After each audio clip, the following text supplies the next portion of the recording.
One welcome to the first episode of tense. Dear दोस्तों, आज हम टेंस के बारे में पढ़ेंगे और टेंस के कितने पार्ट होते हैं और उन टेंस के भी कितने कितने पार्ट होते हैं को समझने की कोशिश करेंगे।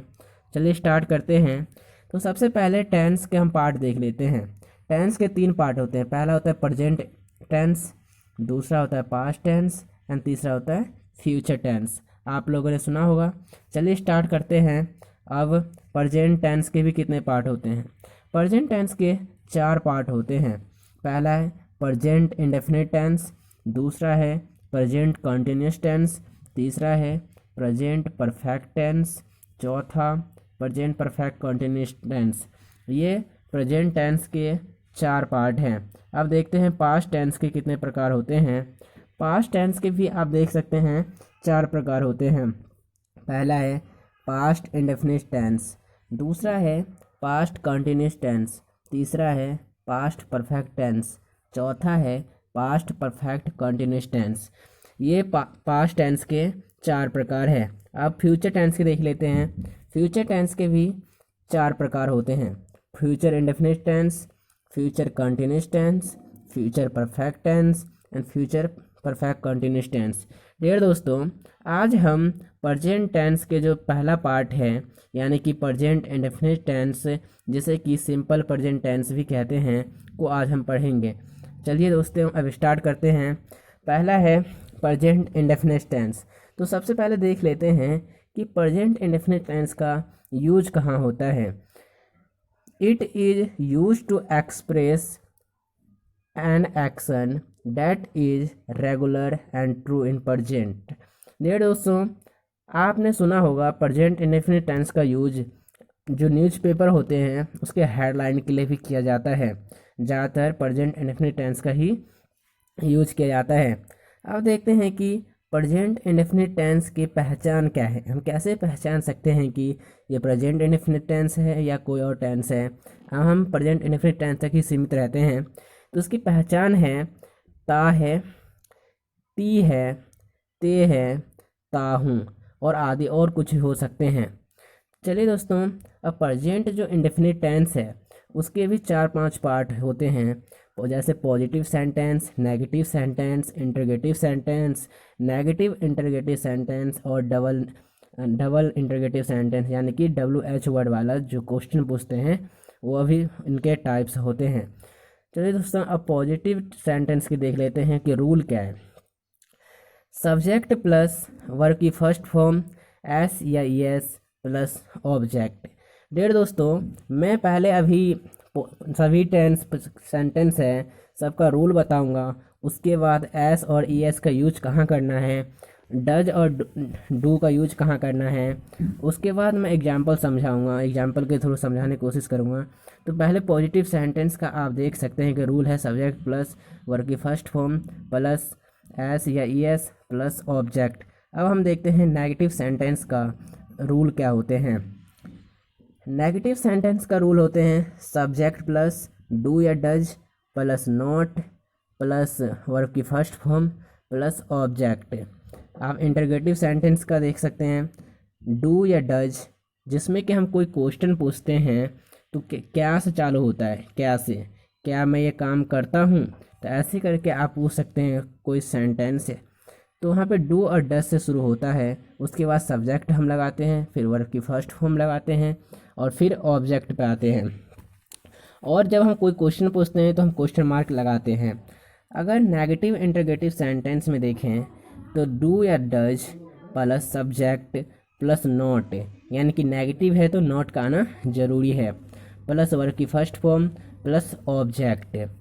इसको ऐसे भी लिखते हैं बहुत सारे बच्चे और बहुत लोग अपने कम्युनिकेशन में ऐसे यूज करते हैं डू या does plus not plus subject plus verb की फर्स्ट फॉर्म प्लस ऑब्जेक्ट, ऐसे भी यूज करते हैं। अगर आप चलते हैं देखते हैं कि डबल इंटरोगेटिव सेंटेंस क्या का रूल क्या है। इसका रूल होता है WH वर्ड प्लस डू या does plus subject plus verb की फर्स्ट फॉर्म प्लस ऑब्जेक्ट। डेढ़ दोस्तों, अगर मैं आपको बताऊं कि डू और डज का यूज कहाँ होता है। डू का यूज ज़्यादातर प्लूरल के लिए होता है। जो प्लूरल होते हैं उसके लिए होता है, प्लूरल के लिए डू का यूज होता है। अगर आप डज का यूज़ देखें तो डज का यूज ज़्यादातर सिंगुलर सब्जेक्ट के लिए होता है, सिंगुलर सब्जेक्ट के लिए होता है, और डू का यूज प्लूरल के होता है। लेकिन आपको यहाँ ध्यान रखना है कि आप पॉजिटिव सेंटेंस यानी कि प्रेजेंट इंडेफिनिट होते हैं, उसके पॉजिटिव सेंटेंस में आप डू और डज का यूज नहीं कर सकते हैं। बस ये डू और डज का यूज नेगेटिव सेंटेंस से ही शुरू होता है।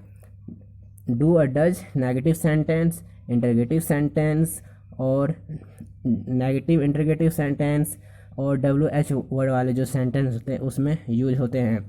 अब दोस्तों हम देखते हैं कि एस और ईएस का कहाँ यूज होता है। दोस्तों एस और ईएस का हम यूज प्रेजेंट इंडेफिनिट टेंस में केवल पॉजिटिव सेंटेंस में करते हैं, वो भी केवल सिंगुलर सब्जेक्ट के साथ। ये बहुत इंपॉर्टेंट पॉइंट है दोस्तों, आपको याद रखनी चाहिए। वर्ग की फर्स्ट फॉर्म के साथ एस और ईएस का यूज किया जाता है, वो भी केवल सिंगुलर सब्जेक्ट के साथ। सिंगुलर सब्जेक्ट ही होता है, सी होता है, इट होता है, और कोई एक नाम आपका सिंगुलर सब्जेक्ट होते हैं।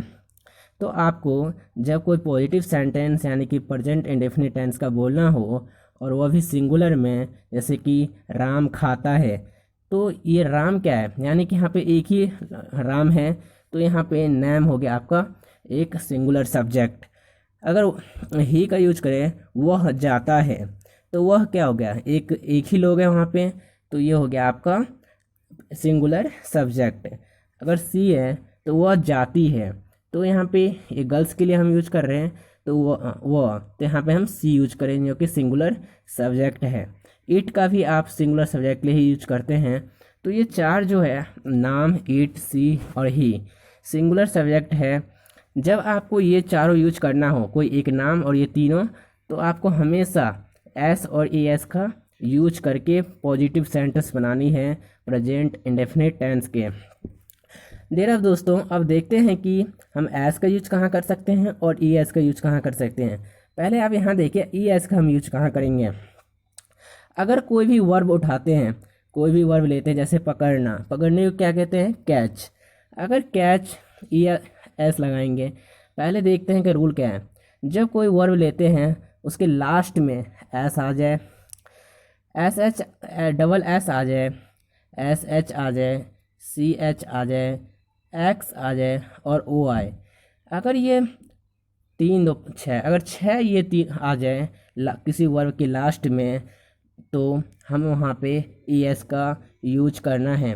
ओ का एग्जाम्पल लेते हैं, जैसे गो है, गो मतलब जाना, गो के लास्ट में आप देखें तो ओ आ रहा है, तो ओ आ रहा है इसलिए हम वहाँ पे गो यूज करेंगे, यानी कि ई एस लगाएंगे।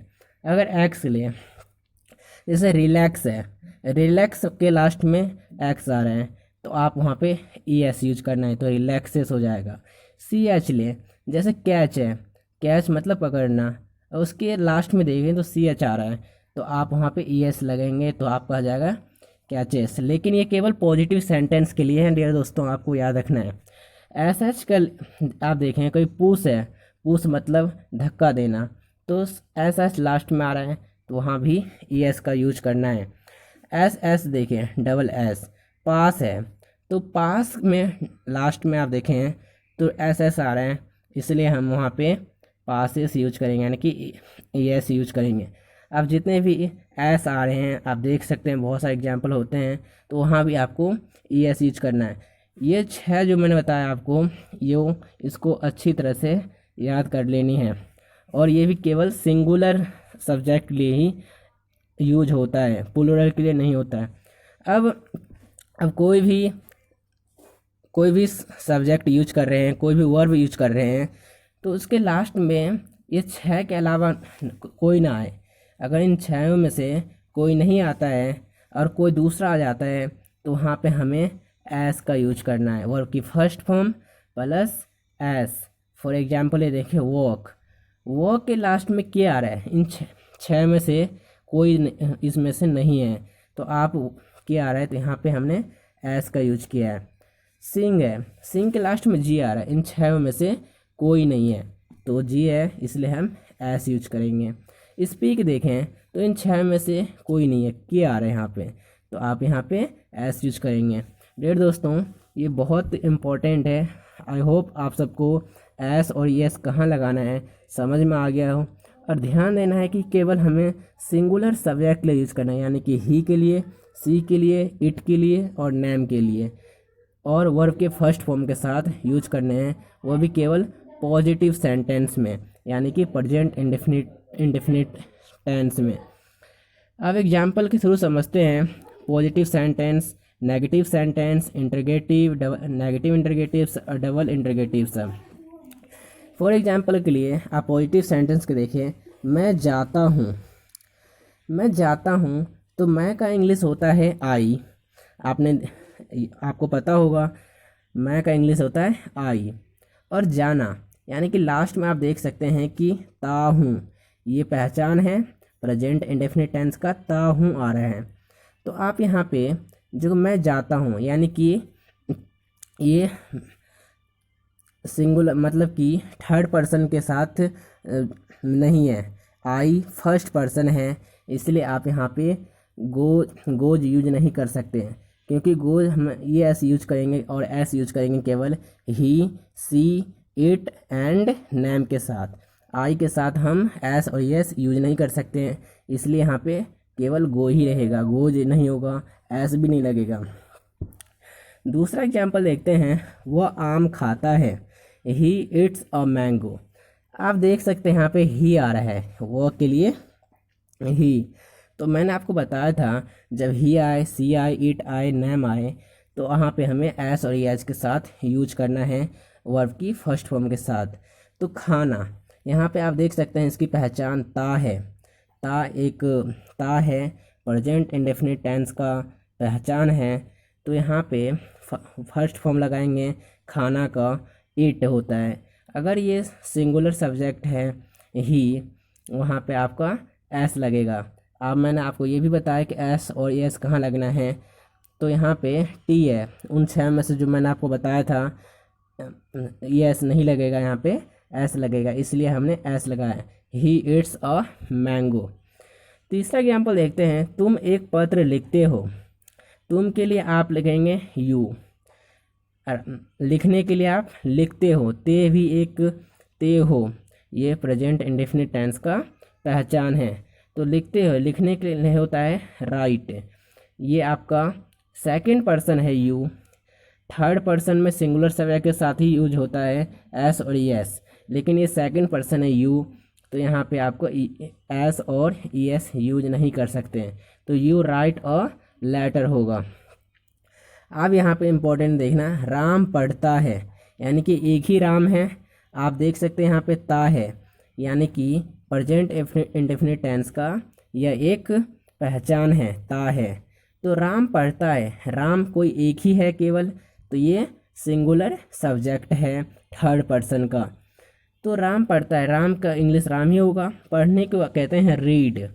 अगर यहाँ पे मैंने आपको बताया था एस और यस कहाँ लगाना है, तो ये सिंगुलर सब्जेक्ट है और भी थर्ड पर्सन का, तो आप यहाँ पे एस लगाएंगे।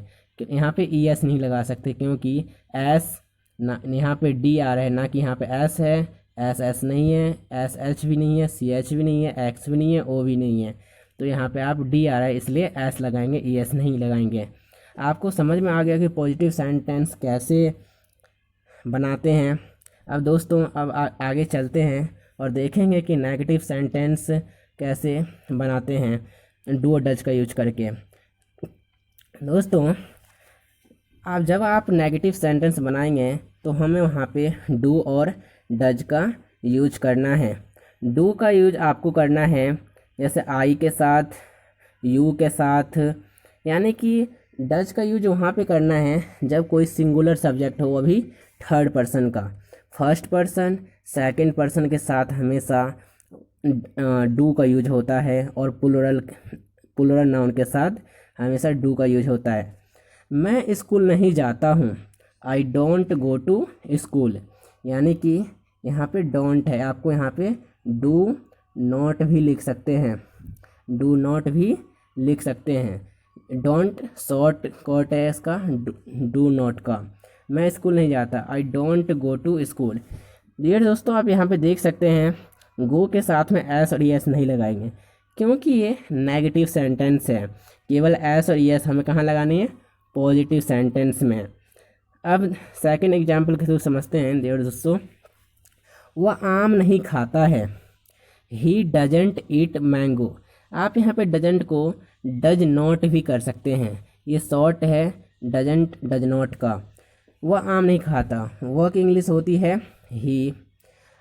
खाने को इंग्लिश कहते हैं, पहले आप यहाँ पे डजेंट लगाएंगे क्योंकि नेगेटिव सेंटेंस है, और यहाँ पे देख सकते हैं कि ता है, यानी कि ये प्रेजेंट इंडेफिनिट टेंस का पहचान है। तो he doesn't eat a mango. खाने को इंग्लिश में ईट कहते हैं। तुम पत्र नहीं लिखते हो। तुम की इंग्लिश होती है यू, और यहाँ पे तुम एक सेकंड पर्सन है यानी कि यू, तो यहाँ पे आप डज का यूज नहीं कर सकते, यहाँ पे डोंट का यूज करना पड़ेगा। तो you don't write a letter, आप डोंट को डू नॉट भी यूज कर सकते हैं। You don't write a letter, लिखने को इंग्लिश में राइट कहते हैं। जी दोस्तों, अब समझते हैं इंटरगेटिव सेंटेंस को कैसे बनाते हैं। यानी कि इंटरगेटिव सेंटेंस क्वेश्चन वाला, जिसमें हम कोई क्वेश्चन पूछते हैं, क्या मैं स्कूल जाता हूँ, तो ये वाला क्वेश्चन है। तो अब देखते हैं कि क्या मैं स्कूल जाता हूँ। जब आपको क्या से चालू हो क्वेश्चन और लास्ट में आप देखना है कि ता है, ती है, यानी कि प्रेजेंट इंडेफिनिट टेंस की पहचान है, तो हम वहाँ पे डू या डज से को शुरू करेंगे। तो यहाँ पे माई है, माई के लिए आई, तो आई के साथ हमेशा आपको पता है कि डू का यूज होता है, जो कि आई फर्स्ट पर्सन है, तो यहाँ पे डू का यूज होता है, इसलिए हम यहाँ पे डज का यूज नहीं करेंगे।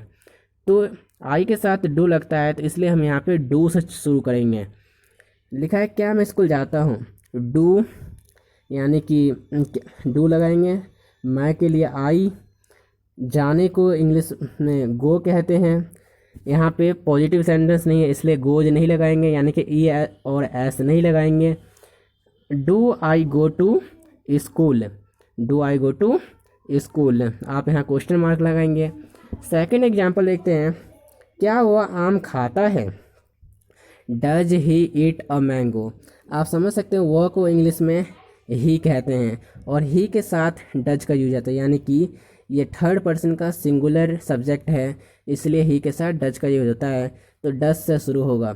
Does he eat a mango, खाने को ईट कहते हैं।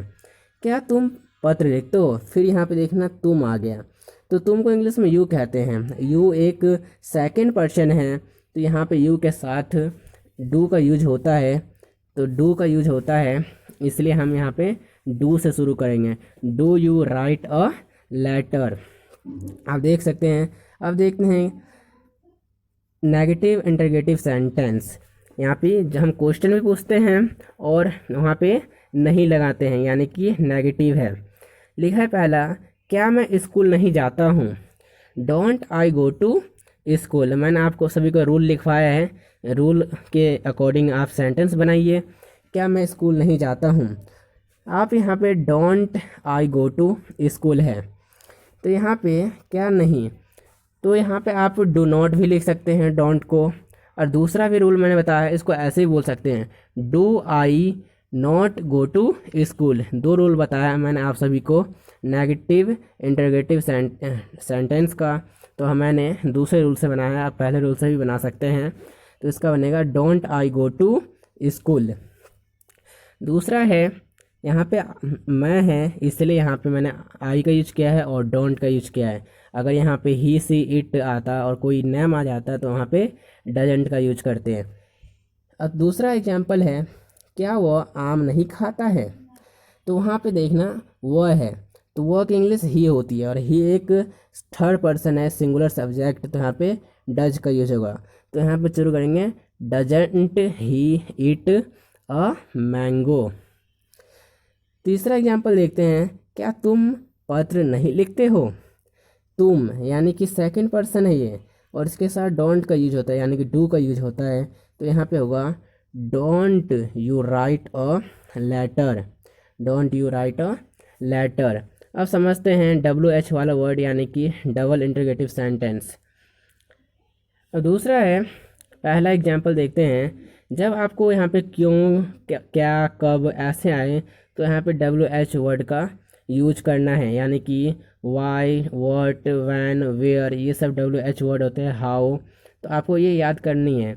क्यों को इंग्लिश में क्या कहते हैं, क्या को इंग्लिश में क्या कहते हैं, कब को इंग्लिश में क्या कहते हैं, कहाँ को क्या कहते हैं और कैसे को क्या कहते हैं। अब हम देख सकते हैं, जब आपको WH वर्ड वाला यानी कि कोई क्वेश्चन पूछने वाला ऐसा सेंटेंस आ जाए, वो भी प्रेजेंट इंडेफिनिट का हो, यानी कि आप देख सकते हैं यहाँ पे लास्ट में ता हुआ है, यानी कि ये आइडेंटिटी करते हैं कि ये प्रेजेंट इंडेफिनिट टेंस है। तो हम ऐसे कंडीशन में क्यों, यानी कि जो क्वेश्चन पूछ रहे हैं, सबसे पहले उनकी इंग्लिश बनाएंगे। क्यों को इंग्लिश में कहते हैं वाई। उसके बाद हेल्पिंग वर्ड लगाएंगे, यानी कि डू और डज का यूज करेंगे। तो मैं है यहाँ पे, तो मैं का इंग्लिश में आई कहते हैं, और आई के साथ हमेशा डू का यूज होता है। तो पहले क्यों के इंग्लिश में वाई लगाएंगे, फिर मैं को इंग्लिश में आई कहते हैं तो यहाँ पे डू लगाएंगे। Why do I go to school. तो पहले हेल्प WH वर्ड लगाइए, फिर डू या डज लगाइए, फिर सब्जेक्ट, उसके बाद वर्ब, उसके बाद ऑब्जेक्ट। मैंने रूल लिखवा है, आपको रूल के अकॉर्डिंग सेंटेंस बनानी है। दूसरा है वह क्या खाता है, वह आगे यहाँ पे आप देख सकते हैं। तो वह के लिए हम डज का यूज करेंगे, क्योंकि ही के साथ हमेशा डज आते हैं। तो सबसे पहले क्या को इंग्लिश में कहते हैं व्हाट। उसके बाद ही के साथ जो कौन सा वर्ब आता है, यानी कि हेल्पिंग वर्ब डज। तो व्हाट डज, उसके बाद सब्जेक्ट ही, और उसके बाद खाने को इंग्लिश में कहते हैं ईट, उसके बाद क्वेश्चन मार्क। तीसरा एग्जाम्पल आप देख सकते हैं, तुम पत्र लिखते हो। तुम पत्र कब लिखते हो, यानी कब को इंग्लिश में कहते हैं व्हेन। यू के साथ हमेशा डू आता है, तो व्हेन डू यू। उसके बाद सब्जेक्ट यानी कि यू, फिर वर्ब यानी कि राइट, उसके बाद अ लेटर। तो आई होप बच्चों, दोस्तों, आपको समझ में आया होगा कि प्रेजेंट इंडेफिनिट टेंस को कैसे बनाते हैं। अब अगली वीडियो में मैं आप सबको प्रेजेंट कंटिन्यूस टेंस को बताऊंगा कैसे उन्हें बनाते हैं, उसका रूल बताऊंगा। तब तक के लिए